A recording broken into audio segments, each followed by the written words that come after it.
be talking about NAAC methodology. This will be a relatively short unit because I do not plan to go into the process. I just want to indicate what is the process and what is the mechanism. Now, please take a look at this slide. I want you to focus on IIQA in the second line. I want you to notice SSR with reference to the second point, and in the third point I have indicated triple S, and in the fourth point there is DVVB, and the next line there is SOP. Okay, so if I explain these terms, then I think it is enough.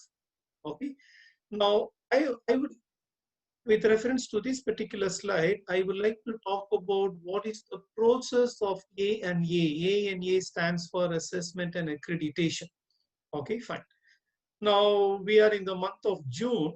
Probably by July or August, the new academic year would begin. Now, how do students join a college or a university? So the first thing they have to do is they have to submit an application. I want to join BA English. I want to join BCom. I want to join MSc Life Sciences. So therefore, the first thing that they have to do is they have to submit an application. In the same way, an institution, whether it is a college or a university, whether it is an autonomous college or an affiliated or a constituent college, they have to submit an application, and that application is called Institutional Information for Quality Assessment, IIQA, and that is the first step in the process of assessment and accreditation.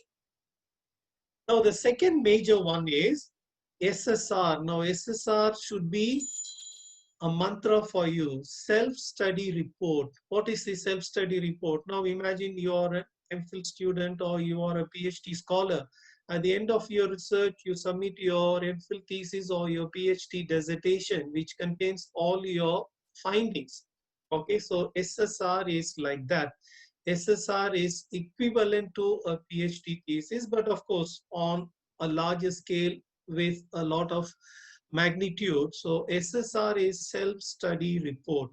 Okay, so after a college or a university submits what is known as IIQA, the next step or the next procedure is to submit SSR. And what is SSR? It is a self-study report which talks about the 7 criteria, the various key indicators, and the various metrics, both qualitative and quantitative. Now, simultaneously, another process is set in motion, and that is called Student Satisfaction Survey, SSS. So 10% of the students of a college or a university or an affiliated college or an autonomous college, NAAC directly contacts them through email, and they have to fill in a questionnaire, and this questionnaire is very simple. Why do I say it is very simple? Because the questionnaire is already available in the NAAC website.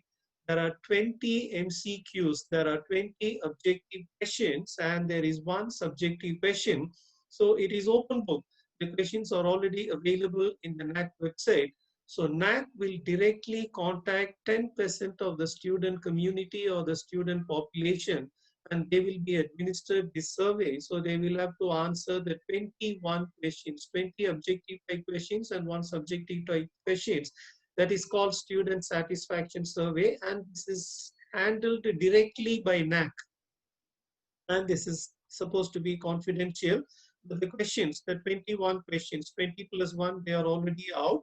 And the marks, the weightage for student satisfaction survey varies from 50 to 60. In the case of universities, it is 50.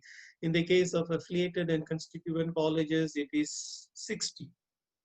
Now, as the process is going on, there is something called DVV, data validation and verification. I'm sorry, I have put data verification and validation. It is data validation and verification. Now, earlier, when I talked about metrics, I said there are 2 types of metrics. We have qualitative metrics and quantitative metrics. So qualitative metric describes a phenomenon or describes an event or describes a facility, whereas a quantitative metric quantifies an presents numbers, presents data. Okay, fine. Now what has happened is NAAC has employed a third party, and that third party will verify and validate the quantitative data that you have submitted. For instance, a particular institution claims that there are 300 staff members, and out of the 300 staff members, 295 staff members have PhD degrees.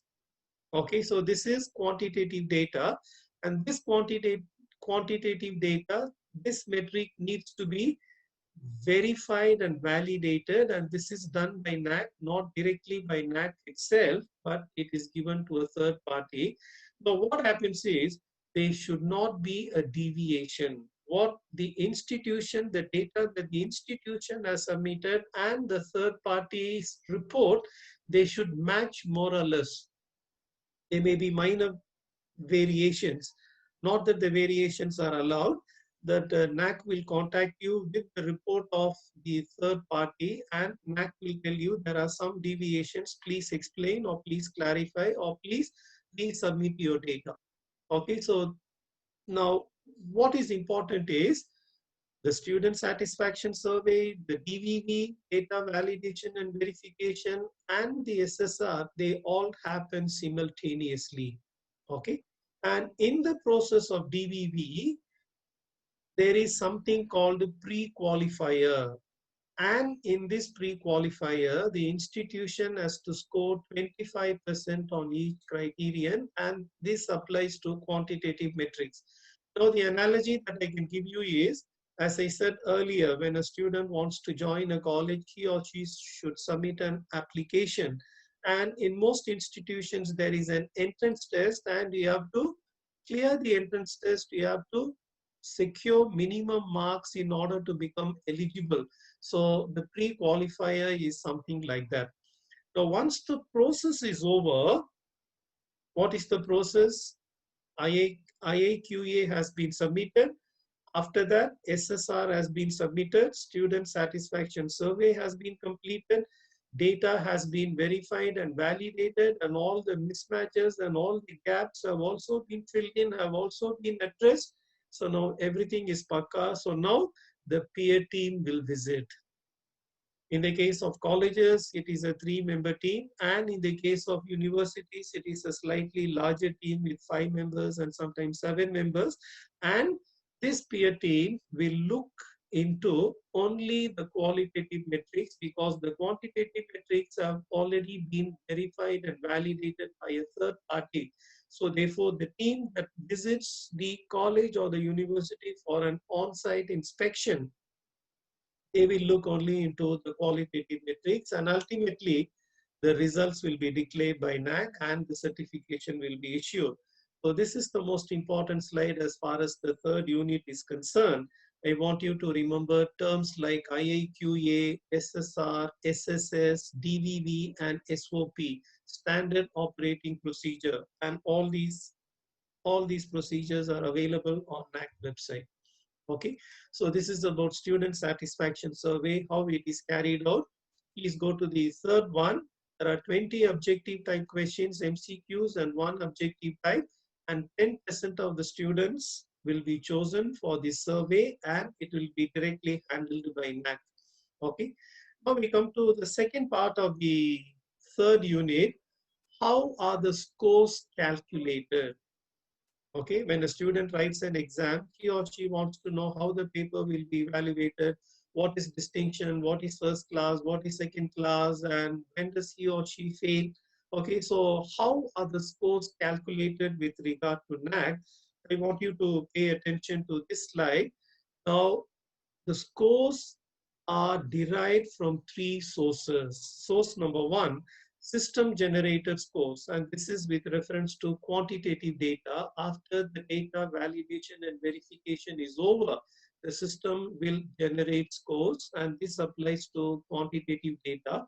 Then student satisfaction survey, the weightage varies from 50 to 60. Then peer team visit qualitative assessment. This is like a question paper consisting of part A, part B, part C. So you put together and you have the cumulative results.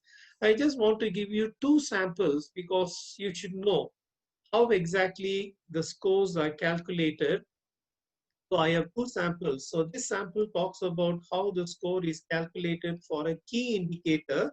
The following slide will give you an idea of how the scores are calculated for each criterion. So this is only a sample. Now you look at the first column, it talks about the metric. So this is with reference to criterion 6, and criterion 6, we are focusing on 6.2, a key indicator. And the title of the key indicator is strategy development and deployment. And the weightage that is allotted for this particular key indicator is 10. And there are 3 points: 6.2.1 perspective plan, 6.2.2 organogram, 6.2.3 e-governance. So 6.2.1 is, look at the second column, it is a qualitative metric.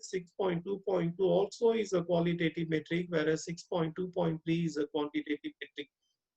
Now the total weightage for this particular key indicator 6.2 is 10, and that 10 is divided as 2, 4, 4. So 2 plus 4 plus 4, so that would be 10.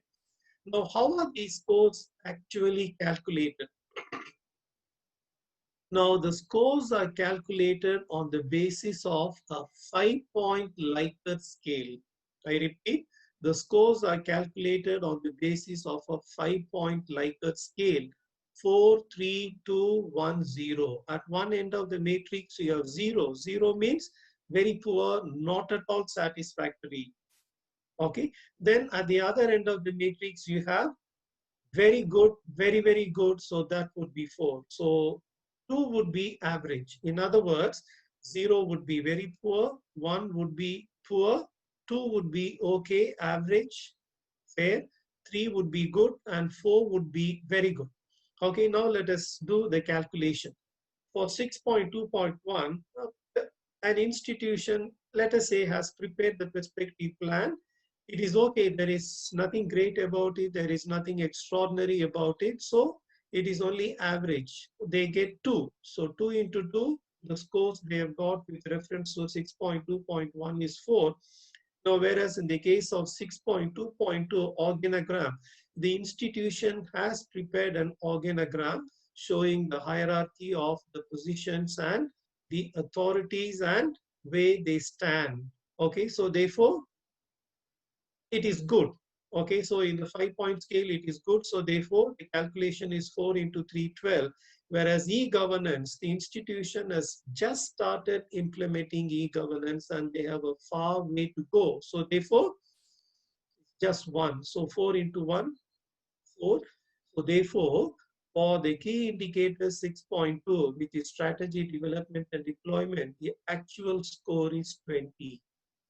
Okay, so I repeat, the scores are calculated on the basis of the 5-point Likert scale, where at one end of the matrix you have 0 and at the other end of the matrix you have 4. Now, the previous slide talked about the calculation of the scores with reference to a particular key indicator. This is with reference to a particular criterion. So this is at a slightly higher level. Okay, so criterion 7, the title is innovations and best practices and the weightage is 100. There are 3 key indicators: environment consciousness, the weightage allotted it is 30. Innovations, the weightage is 30. Best practices, the weightage is 40. Okay, so how has that particular institution performed on a 5-point scale? With reference to the first key indicator, it is good, therefore 3. With reference to innovations, it is just average, so therefore it is 2. With reference to best practices also, it is just average 2. So therefore 30 into 3, 90, which is a good score. 30 into 2, 60, average. 40 into 2, 80. So totally 230. The weightage allotted for this criterion is 100. So therefore 2.3. What is the CR GPA? GPA is grade point average. Grade point average for this particular criterion, criterion 7. So 2.3 is the criterion wise grade point average. Okay. Now please look at this slide. So ultimately, when the results come out, once again, I go back to the analogy of the student writing an exam. Okay, he or she gets, let us say, 75. 75, let us say, is first class. If he or she has scored 80, that would be distinction. Of course, this varies from institution to institution. Now, in the case of NAAC, the highest grade is A double plus. Okay, so the range is 3.51 to 4.00, and A plus is 3.26 to 3.50, and A is 3.01 to 3.25. Okay, then if an institution scores below 1.50, then it is not accredited. Okay, so dear friends, that marks the end of the third unit. So in this third unit, there are two things that I have explained. Number one, I have talked very briefly about the process of accreditation, and I explained some key terms like IAQA, SSR, DVV, SSS, SOP. So that was the first part of the third unit. And in the second part, they gave you an idea of how the scores are actually calculated. And I did it with reference to one key indicator and one particular criteria.